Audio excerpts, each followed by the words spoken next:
Hello, dear students. We were learning about types of joins, and in that topic, we were learning about inner joins, in which we have already learned what is theta join and equijoin.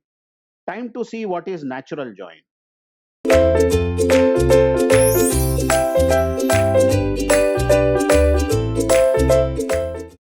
Now, actually, natural join can be best seen with an example. After all, it is join, so it's not different from any topic that we were learning in join till now. But then, what is this natural join? Just check. It is a special case of equijoin. So actually equijoin is a special case of theta join and natural join is a special case of equijoin. It can be best seen with an example here. Later on we will go back and read these definitions. Consider two tables R1 and R2 having columns AB as you see and columns BC as you see. So R1 has columns A and B and R2 has columns B and C. There is something interesting here that two columns, rather a column of R1 and column of R2 are having same names. Just check. And also the domain, that's very important. Domain of B in both in both R1 and R2 are same. What do you mean by that? Is that if this B is int type, then this B is also of int type. Their domains also must match. If this B is varchar, then this B also should be character type. Instead of varchar, I will use char. That will be easy for you to understand. So even the data type of B should match, not only the names.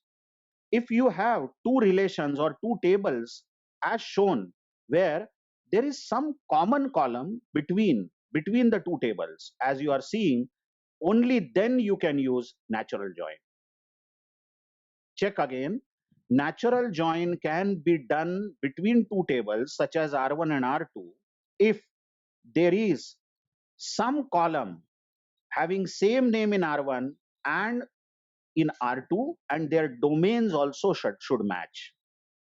It's not necessary that only one of the columns should match, but minimum one column should match between R1 and R2.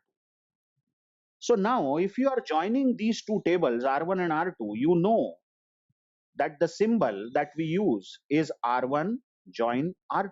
But hello, you would say, sir, what about this condition? Because you all know that a join operation is cross product of R1 and R2, and then we have to filter out some rows using select operation because R1 cross R2 will be a very huge table. That's where natural join comes very interesting. What natural join does is that it says that anyway you have these two columns common, correct? Then you just say that R1 is joined with R2 and I will assume, that's what natural join says, I will assume that this B of R1 has to be compared with this B of R2 for equal to operator. Check my words, it is only equal to operator which is checked here when you are joining R1 with R2 using natural join. So if you have columns in common, their names is same, their domain is same, then writing R1 join R2, R1 join R2 without a condition is okay because the condition then by default is R1 dot B equal to R2 dot B, where B was a common column. You don't have to write this. Great. So are you really following that equijoin is where we have equal to operator and we write that join condition, whereas natural join is also equal to operator but we don't have to write that condition because common columns are spotted out, common columns are found by relational algebra and they will be compared for equality. Obviously the result need not be shown to you. You already know what is join operation. You know that this first row will be joined with all the three rows and you can easily see that B matches B over here. So the first result is 1 1 11. Something really interesting, in all the joins that we saw earlier, we saw in the output of join operation, final output of join operation, you have AB. These were the columns of R1, and BC. These were the columns of R2. That means B will be shown twice. But the beauty of natural join is it says, come on, I already know that B is common column between the two tables. So in the result, I will not show this B twice. I will only show A, B, C. That's great. And anyway, we are showing those columns, those values where B matches B in both the tables. What will be the last row shown here is 2, 3, and 15. Watch that 3 is matching 3 over here. So 2, 3 and 3, 15 is the row, but the result shown is 2, 3, 15. Now in many literatures, many textbooks, natural join is shown with a star operator like this. I'm saying in many textbooks, it's not a common convention, but as soon as you see the star, you should understand that this is natural join. Because this will be misleading. Writing R1 join R2 without a condition will be misleading. You won't understand that which is the common column and what kind of join is this. So many authors use this convention for natural join. Let's see one more example here just for fun. We have R1 and R2 with common column B, and their domains is also same. So what if I write an operation R1 natural join R2?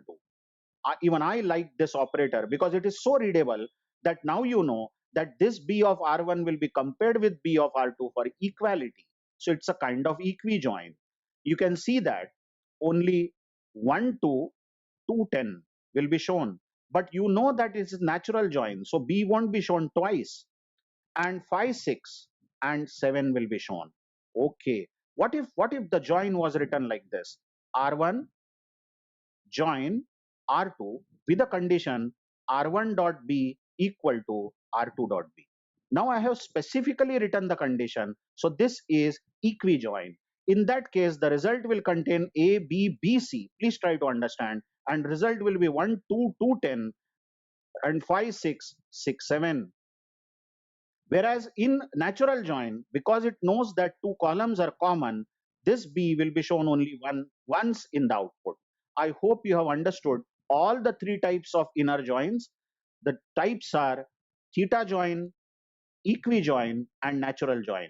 In the next video, we will see what do you mean by outer joins. Thank you very much.